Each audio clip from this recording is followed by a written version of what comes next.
Om.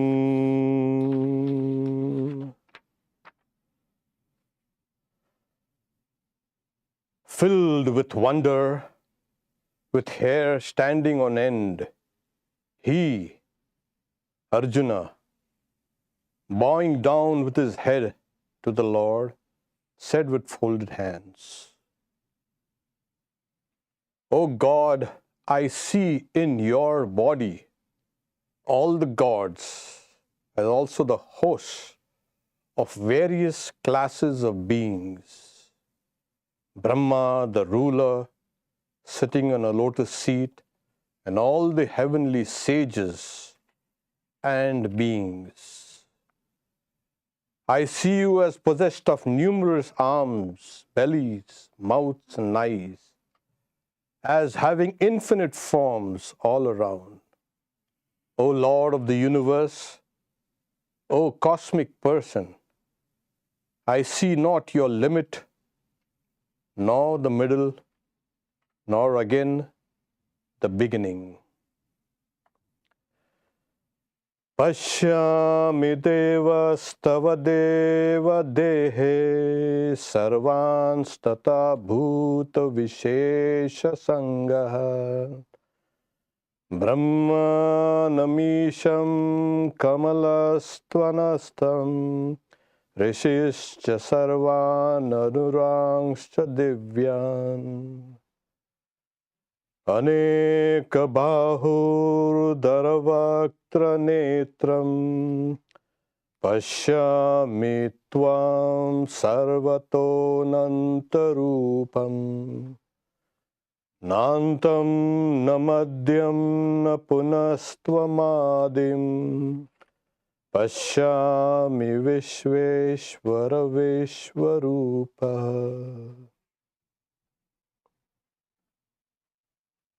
These verses from the Bhagavad Gita, 11th chapter, on the cosmic form of God. This will be the background of today's talk, Sri Ramakrishna's Divine Yoga.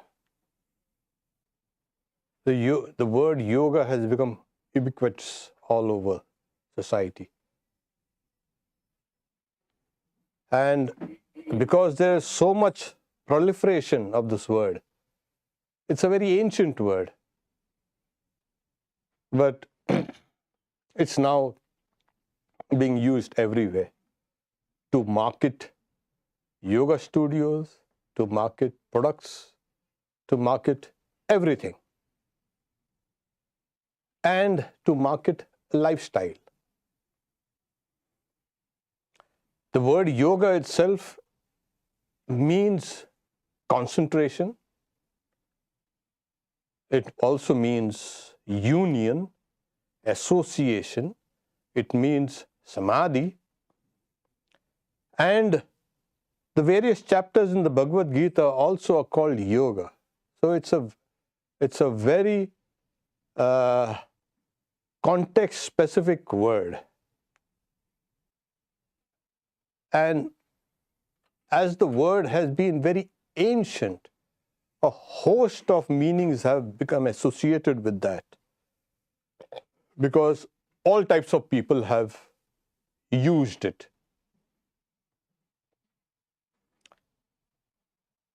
In the Bhagavad Gita, the various chapters called yoga, as I have mentioned, also gives us the methodology and the culmination of yoga, the various means and goals of yoga.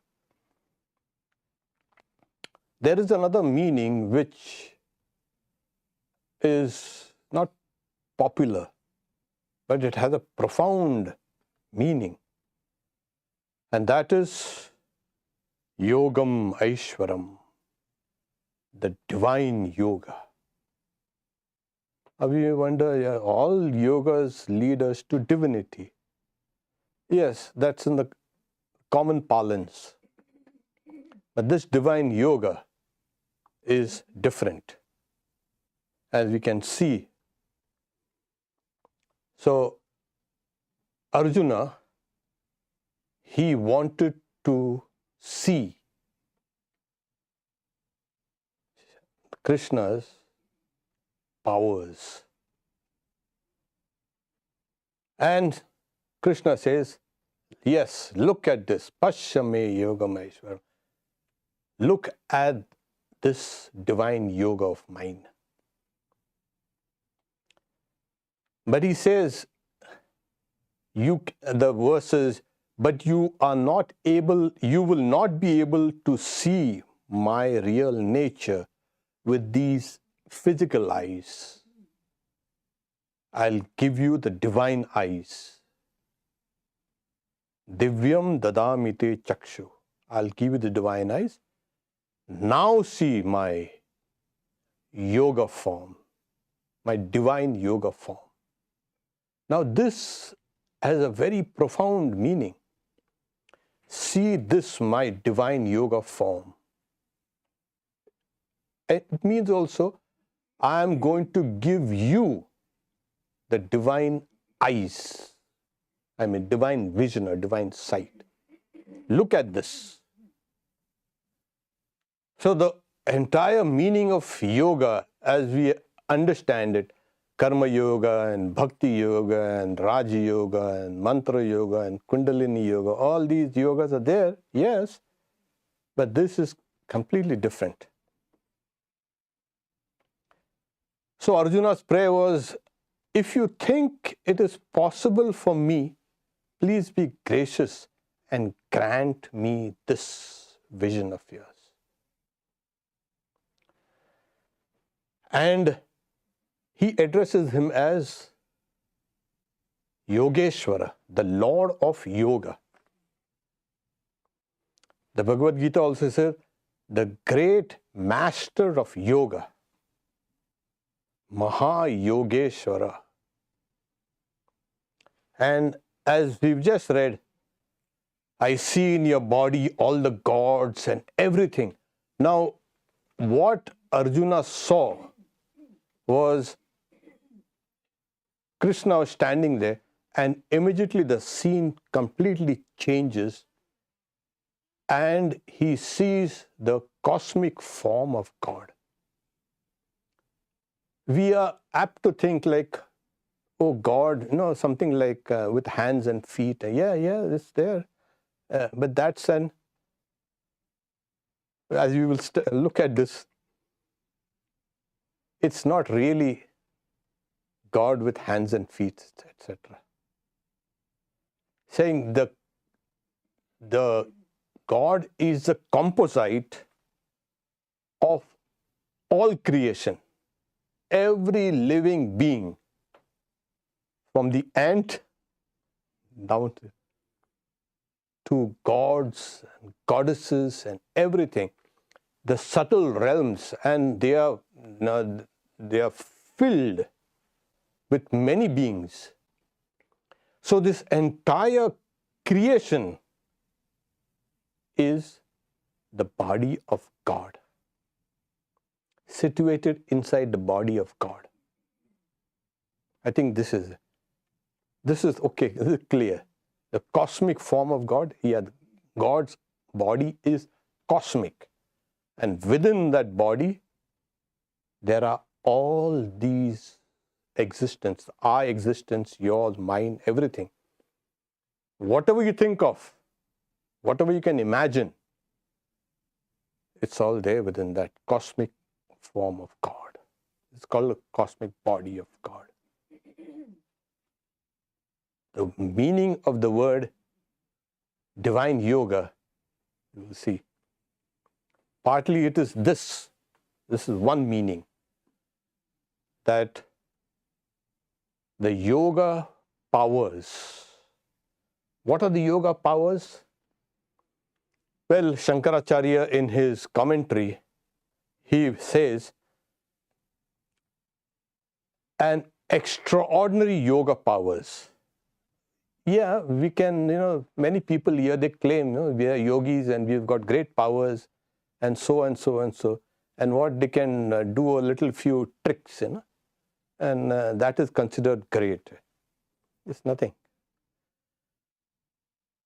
Ramanujacharya, he interprets this word yogam and aishwaryam, the divine yoga, as God's association, yoga, with infinite knowledge, infinite power, and infinite will.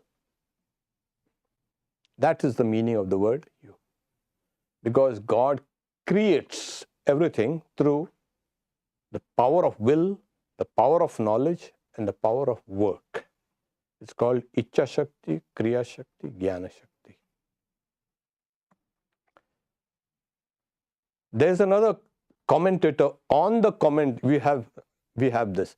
We have commentaries on the commentaries, and there are sub-commentaries, minor commentaries, glosses on the main commentaries. So there's a commentator called Sridhara Swami. He says the capacity to make the impossible possible. And the word aghatita ghatana samartham makes the impossible possible. That is the meaning of the power, the divine yoga. Okay. So there's another commentator, again on the commentary of the commentary. The superabundance of power of yoga. So here we can understand they're talking about the superabundance power of yoga. What is this power of yoga? Now if you put all these few interpretations together, God, Ishwara, in association with the powers, makes the impossible possible, of course, and he creates this world through the power of yoga. We look at this world and say, what a miserable world, what a stupid world, what a dirty world, so many problems. Yeah, we see that. We don't see this as yoga. The creation can be said to be the powers, the yoga powers of Ishwara, God. I think this is clear. Yeah. So creation. So what we see all creation, what rubbish is there? Yeah, that's our problem. That's not God's problem. So here we have, it makes the impossible possible. God with his infinite powers manifests this world. So creation, again to emphasize, is likened to or is the yoga powers of God. Now you see, yoga, the one who practices yoga, who has yoga, is called a yogin, one who is a yoga. So one who has the powers of creation is called God. One who has the powers of yoga is called the Yogeshwar, the Lord of Yoga. The powers and the person are one. This has to be, and in Vedanta, you cannot have separate things like creation there and God here. Like in many philosophies and traditions, you have the creation is separate and God is separate. That can never be in Vedanta. Vedanta, if there's creation, there has to be the creator there. So if this creation is the yoga of God, then God is here. So, as it is said, creation, our powers, our minds, our senses, our bodies even, our individualities are nothing but the yoga powers of God.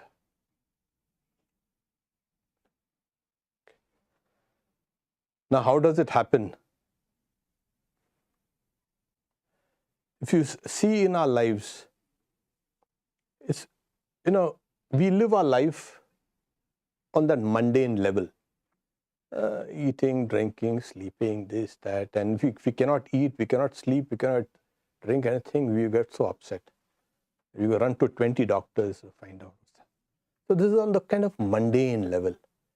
Yet in our lives, at times, we catch that transcendent aspect of life. And it makes us wonder, is just life just mundane or just ugly or evil? It comes to everybody. Somehow we get a glimpse of something higher, something transcendent, something sublime. And those who persist will try to find what is the dimension within us. It's not only within us. Even in nature, you'll find every object has a kind of a transcendent quality in it. Everything. Like, it's not only animate things, but even inanimate things. So this transcendent aspect is something that, in a way, we are all seeking. It is not dormant. It is there, sometimes persistent in our subconscious and comes now and then. So now you understand that the yoga powers are projected outside, that is creation. How does it happen? There is a verse in Vedanta, it's called, it's a Dakshinamurti Stotra. It's a hymn on Dakshinamurti, that's a Shiva. And it says, I bow down to Dakshinamurti in the form of my Guru. I bow to him who, by the sheer power of will, projects outside like a magician or a mighty yogi this infinite universe, which in the beginning rests without name or form, like a sprout in a seed. Now, many people have commented on this. That God, who has come as a guru, what he does, by the sheer power of will. Once you understand, the power of will is the power of knowledge and is the power of action also. Projects outside like a magician. We've all seen all this. All like a great yogi, this entire universe. Shankaracharya uses the word vrijimbate. So he's saying, Maya kalpita desha kala kalanai vaichitra chitri. So he projects, he uses the word vrijimbate. It manifests, it's projected outside. So yoga powers of God are projected outside in the form of creation. Now here you might say, okay, there are some philosophies that say, creation really does not exist as we see it. It's something different. And there are some who say, yeah, the creation is real. There are some who say, no, it's a mixture between reality and unrealities. It does not exist as such. However, we are more concerned in something is projected outside. Maya kalpita desha kala kalanai, which so it's all the diversity and everything has come out of the yoga powers of God. So here the divine yoga, and very strangely, we also see that Swami Vivekananda has in his Vespers hymn, has also described Sri Ramakrishna as Jrim with the Yuga Ishwara Jagadishwara Yoga Sahai. The God of this age is manifested, who is the God of the universe, with the help of the powers of yoga. Now, Sri Ramakrishna has manifested himself through his powers of yoga. Through his powers of yoga. And, here Swamiji says that he is the God of this age and is the Lord of the universe.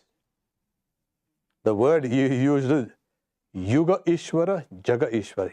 He is the Lord of this age and the Lord of the universe. He has manifested through the powers of yoga. So he uses the same word. The word is Yoga Sahai. With the help of yoga,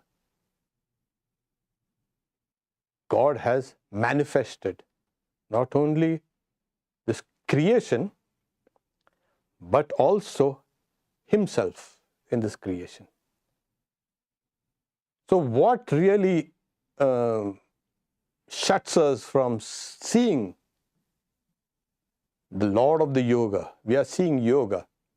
And you say, people ask, are you a yogi? You can all say, yes, I'm a yogi. Why? Because this creation is yoga. So I am within this creation, so I am a yogi.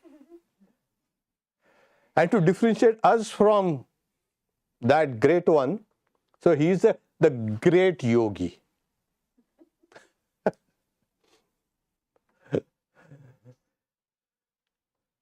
In the Purusha Sukta, one of the most ancient hymns in the Rig Veda, Padosya Vishwa Bhutani Tripadasya Amritam Divi.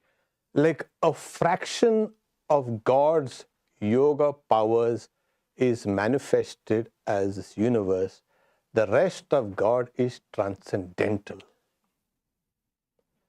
Yeah, so it's not the whole of yoga powers have been manifested as creation. He has higher powers. So this is the origin of creation. What? God's powers, the divine powers of God. And so this creation is divine. But we don't see it as divine. As I mentioned here, it's kind of a miserable world. Get out of this whole thing. We don't even appreciate anything. Forget whatever has been acquired by us. We always look outside. Oh, that's a better car. That's a better house. There we go, and then we are caught. We are trapped in it. So, the word Swami Vivekananda used, Yoga Sahai, with the help of yoga. Okay? As you have seen, God, through his powers, with the help of yoga, has created this universe. Created, God himself has become, as I say, the universe. So the word Yoga Sahai, it's interpreted differently. So the one is, we see this great manifested being in this age through the powers of yoga. That is one interpretation. Another interpretation, if you are going to practice yoga, he is going to help you. Yoga Sahai. Okay. So this entire creation has its beginnings in yoga, is sustained in yoga, and is again merged in yoga. That's called the yoga nidra. In the beginning of creation, Vishnu sleeps, not sleeps like us. he goes into the yoga sleep. He's awake, of course. And then the Divine Mother, she is called the one who is actually invoked to awaken Vishnu from his sleep.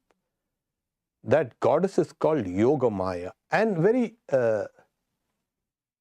strangely, not strangely, I mean, it is supposed to be like that. Sri Ramakrishna calls this divine yoga, Yoga Ishwara, as Yoga Maya.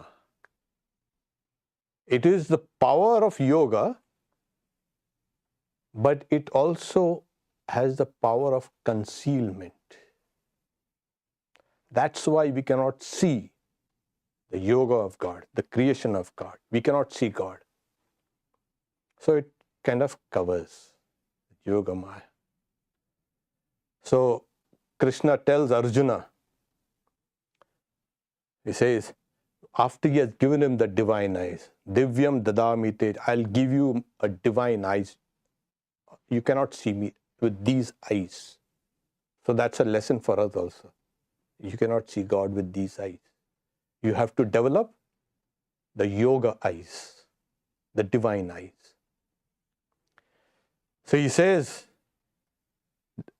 see, O Arjuna, this entire universe with the moving and the non-moving, concentrated in the same place here in my body. That's a cosmic form of it. As also whatever else you would like to see. So the entire creation,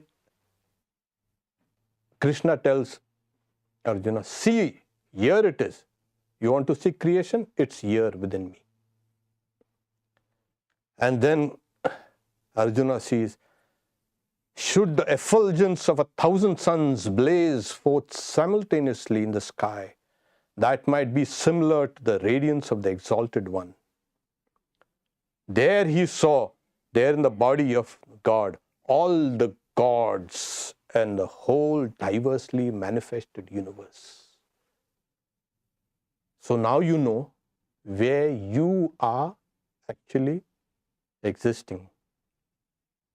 Oh, I've got, this is my address, this is my phone number. Yeah, you can use that to transact.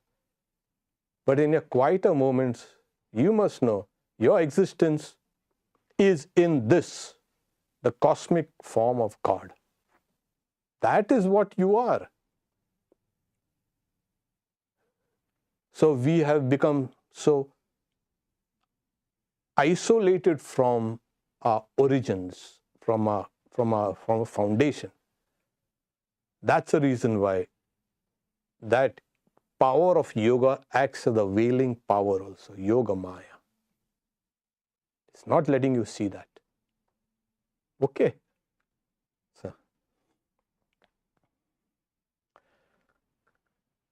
So the avatar, when he or she, they come down, they use this power of yoga, divine yoga, Yoga Ishwara, as well as the Yoga Maya to come down. Okay. Yeah. We'll see what it is like. Okay. So again, he's in the scriptures it says, one who knows my birth, works, and everything as divine will not be born again. Because I am the birthless, the beginningless, and the endless being. Well, here it is. He has covered, the avatar comes and covers that descent. So, Ajopi son Navya, though I am unborn, I appear to be born. So this Yoga Maya, Yoga Aishwarya, the powers of yoga, as I said, has that concealing power also, Yoga Maya. So Sri Ramakrishna used to sometimes pray, come Maya, come Maya. And everybody used to, we want to run away. We want to discard it. We want to disassociate from, and this is the meaning. Kind of wails himself through that power. Okay. So he says, being enveloped by Yoga Maya, I do not become manifest to all. So, and this deluded world does not know me, who am the birthless and undecaying. I know the past, the present, and the future of all beings, but they do not know me. Yes, this is going on. This is the divine yoga. You see, it has to include everything and everyone. God cannot be born, cannot be, but it appears as an avatar to be born. Because of, as I said, Yoga Maya. They do not know me. I know their past, present, future. One of the qualities of God is, Ishwara is, he knows the beginning, the middle, and the end of all beings. Who is going to live, who is going to die, how much knowledge as a person, how much ignorance is there, and what are the karma, the works, and the fructification. He knows everybody in the smallest details. And that's why we say God knows. Do we know? No, we don't know. You think we know how much knowledge is there and ignorance is there in us? Where have we come from? Where are we going? And what is going to be a future? We don't know anything. So this is that covering that takes place. Okay. The same powers which are liberating is also veiling us. Okay. What do we need to do then? We need to sync our own powers with that of an incarnation or God or anything. Only when you see yourself as non-different from creation, from the Creator, from yoga, you are on the path of liberation. Not before that. If you think you are separate, you still have a long way to go. I'm separate from this creation. Nothing. I've got nothing to do with this world. Nothing. Yeah. So you are an integral part of this entire process of creation. It becomes a little difficult, but yes, it is true. So in the Gospel, I'll read a passage which is astounding. Many people have not kind of paid attention to it. So Sri Ramakrishna is struck with cancer there. He can't speak.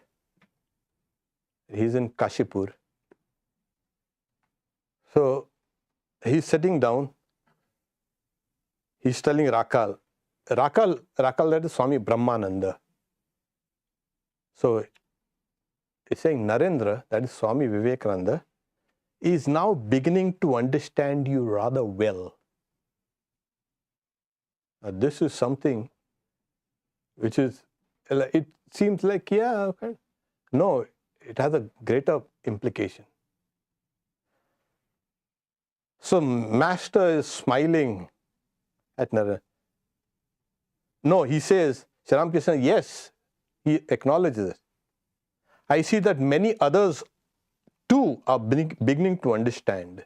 That is who he is. Then he's smiling to Narendra. Well, what do you think of me? So Narendra also, in his, it's a very cryptic way, he says, you are a hero, you're a handmaid of God and everything else.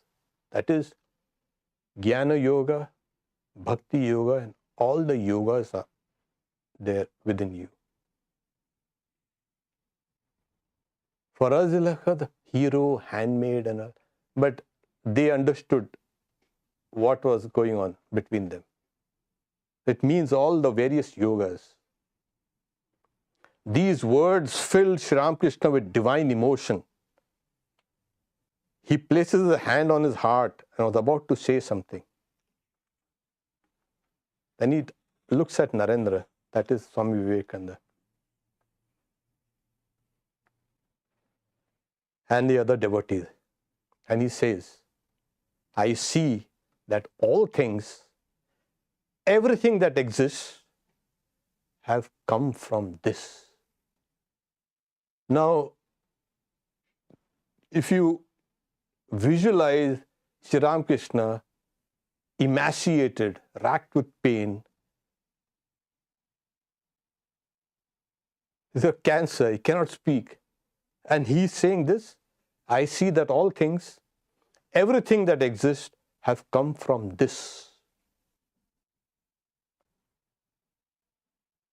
Who can say that? Either God or a madman. Then he asks Narendra by a sign, what did you understand? Swami Vivekananda says, all created objects have come from you. Now you see how profound this passage is. Sri Ramakrishna's face beams with joy. He tells Swami Brahmananda Rakal, did you hear what he said? He was, through his own insight of yoga, had seen the divine yoga. That everything had come out from God. At that state, Sri Ramakrishna identified himself with God, Ishwara. And this is one of the reasons why when he writes in his Vespers hymn, Trimbita Yuga Ishwara Jaga Ishwara Yoga Saha. The Lord of this age, the God of this age, and the God of the universe has manifested with the help of yoga. Who is that? Yes, Sri Ramakrishna. I don't want to mince words now anymore. This is the divine yoga. You, me, and everybody are part of that divine yoga of Sri Ramakrishna. So as I said, you're all yogis. Only thing, there's a covering that has come. In Swami Vivekananda's case, what happened was, he had developed that divine eyes, which Krishna had given Arjuna. I'll give you those divine eyes. You cannot see me with these physical eyes. See my yoga, divine yoga. Pashyame yoga maishwaram.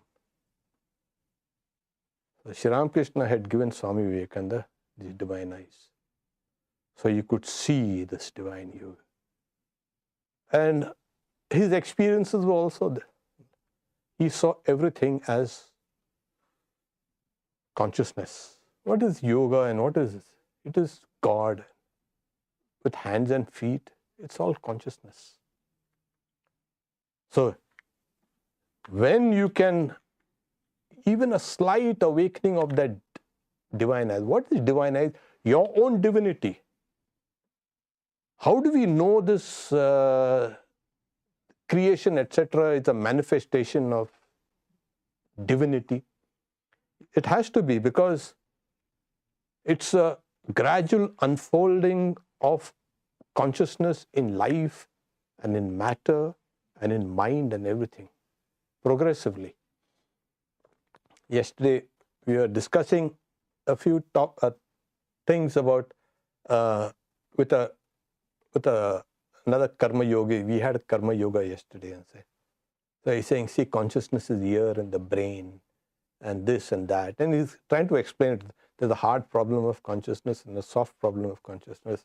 And I was smiling. I said, yeah, it's all problems only. Consciousness has problems. So I said, listen, if you say consciousness and you try to locate it within a brain, within time and within a place, it is not consciousness. It may be something else, but it's not consciousness. Why?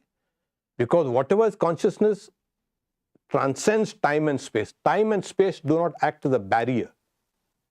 It has to be all-pervading. Otherwise, it's not consciousness.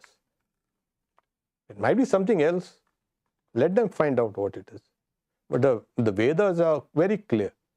Consciousness has to spread, has to be equal everywhere at all times. And that's why you find in all living beings, there is consciousness. If it is here only the brain, then I'm making fun. I said, you see, yeah, now we have a second brain, you know, which may not be so kind of glamorous. Your microbiome. Yeah, it is there. That's your second brain. Oh my God. And then there are other people who say the entire body is a brain. Because every cell is so intelligent. It does not ask your permission to do things. You identified with your brain is a dummy there. He kept on, oh yes, of course. And you cannot locate God here, God is there, and nowhere else. That cannot be. In the Vedanta, we just dismiss it. You cannot keep God here and say this is God and this is kind and this is that. God has to be everywhere. If God is consciousness, God has to be everywhere. So this divine yoga of God is everywhere in all beings and at all times. Not only here, not only in nervous system, it's everywhere. In every particle of matter, in atoms, everywhere, at all times. So this is the divine yoga. It is everywhere. And we are in it. As I mentioned, the divine yoga is not different from God, divinity. They are one. As we practice spiritual disciplines, what Swami Vivekananda says, yoga is the manifestation of the divinity already in us. Yoga, oh, I'm practicing that corpse pose, no, Shavasana. Oh, I'm practicing the head stand pose. That's okay. Keep on doing it. That's not yoga. Yoga is the progressive manifestation of your divinity, which is already present, manifesting it. Same thing God does. Progressively manifests. If it is there with Him, it is there with others. And now that you already yogis, you're part of that great yoga. The methodology also here said, in the beginning of creation, I gave these methods. These methods of yoga, I mean the traditional methods of yoga. They have, we say, oh, it was Patanjali and he brought out this yoga. No, he was just a compiler. He just collected all the yoga teachings from everywhere and strung them together. These things were very ancient, very ancient. And not only that, the tradition of yoga, they say, goes, the first teacher of yoga is God. Yes, in the Yoga aphorisms also, he mentions it. The first teacher is God. So Purvesham api Guru. He is a teacher of all the ancient teachers. So at the beginning of creation, he gives the second level of yoga teachings. The world, the creation is yoga, through his powers. And then how to realize that, he has given that other line of yoga teachings. So this is what, so it has come, Imam Vivasvate Yogam Proktavan. I gave it to the firstborn, and the firstborn gave it to the secondborn, and then came slowly, slowly. Then all the sages and the royal sages and all these people, they have come. They have spread this. In the course of time, these traditional teachings of yoga has become decayed because people of weak minds have tried to practice this.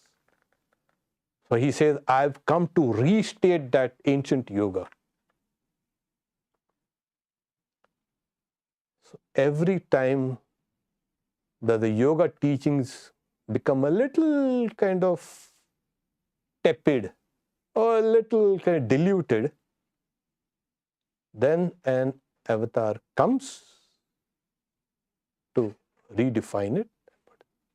So in this age, that's why Swami Vivekananda calls Sri Ramakrishna as the Lord of Yoga, the Lord of this age and Lord of Yoga. So he has come to restate this whole thing.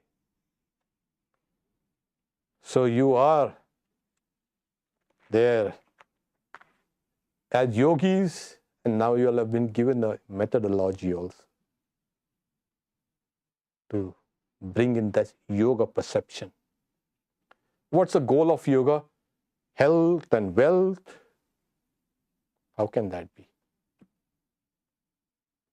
The whole process of yoga is to see your divine, your own divinity, and the divinity which is everywhere. So the people say, oh, I have gone to Nirvikalpa Samadhi, I've got Samadhi. These are all the means.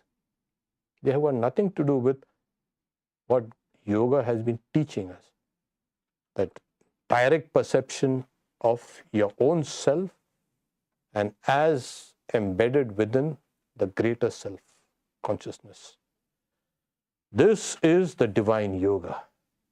So you're all divine yogis, whether you know it or not. Now practice yoga.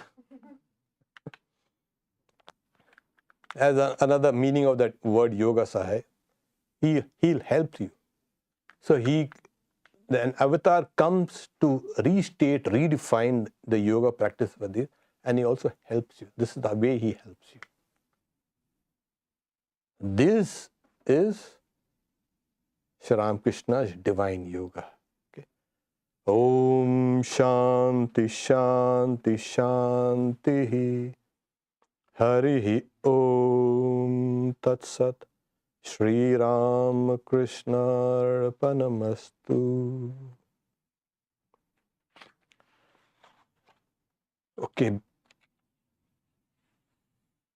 Okay, we have a few announcements. Next Sunday, it will be more or less a continuation of this particular kind of line of thought. Theoanthropos. Theo is God, anthropos is human. So, I'll be taking Sri Ramakrishna himself as the God man, or you can say, we call it the God man. It's a Greek word, theo and anthropos. Every evening we have Aarti and meditation at 6, both here at Seattle and at Tapovan.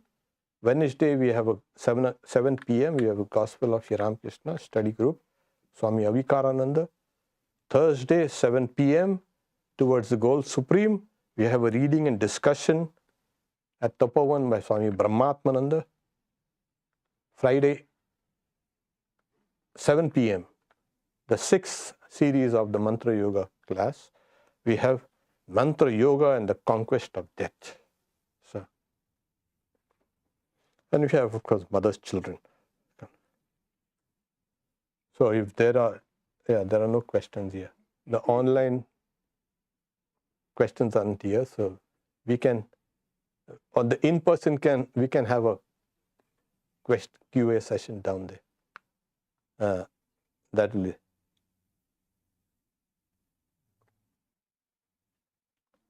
Oh, can we expect an avatar in this age? You already have an avatar.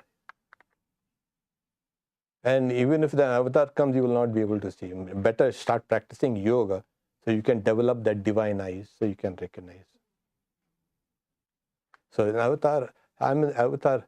The avatar, he can say or she can say, creation has come from me. How many avatars can say that? Nobody can say that. So that is, for your information, that will be the benchmark for you to understand what an avatar is. Okay.